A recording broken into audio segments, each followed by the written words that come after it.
بصوا يا جماعه، انا النهارده ايه اللي حصل معايا؟ انا رحت اتمرن النهارده لاول يوم، بقرر اروح اتمرن في الجيم، اروح الاقي حد تيك توكر مشهور جدا اسمه ابراهيم سماح بيقدم بقى ايه على التيك توك؟ ضحك السنين. يعني انت لو زهقان او متضايق او اي حاجه في الدنيا، فافتح فيديو من عنده هتلاقي نفسك في مود تاني خالص. كل ما اروح في حته جديده واعمل حاجه جديده يطلع لي حد اعرفه. تعالوا بقى اعرفكم عليه.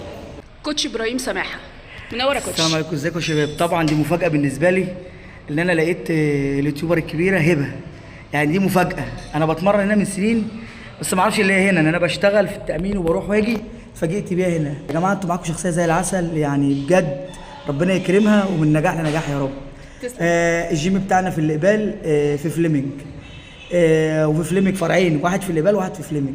واحنا استاذ هبه بجد اتشرفت ان انا شفت حضرتك بجد والله. تسلم يا ايمن. السلام عليكم. انا فرع الإقبال صح؟ قول لهم بقى فرع، قول لهم العنوان وقول لهم يعني عشان لو حد حابب ان هو يفكر ان هو يجي يتمرن في الجيم يجي عند ابراهيم سماحه. بجد مدرب ممتاز ممتاز بجد، يعني هو بيفرهد اللي بيعلمه اصلا. الإقبال فين؟ فيلا مدير الامن جنب بنك القاهره مباشره. الجيم اسمه ليفنج سبورت، وتحت امركم في اي حاجه، ومع استاذه هبه لو عوزتوا اي حاجه. ادخلوا بقى على الصفحه بتاعت ابراهيم سماحه وشوفوا بقى المهرجانات اللي هو بيعملها. هيفصلكم.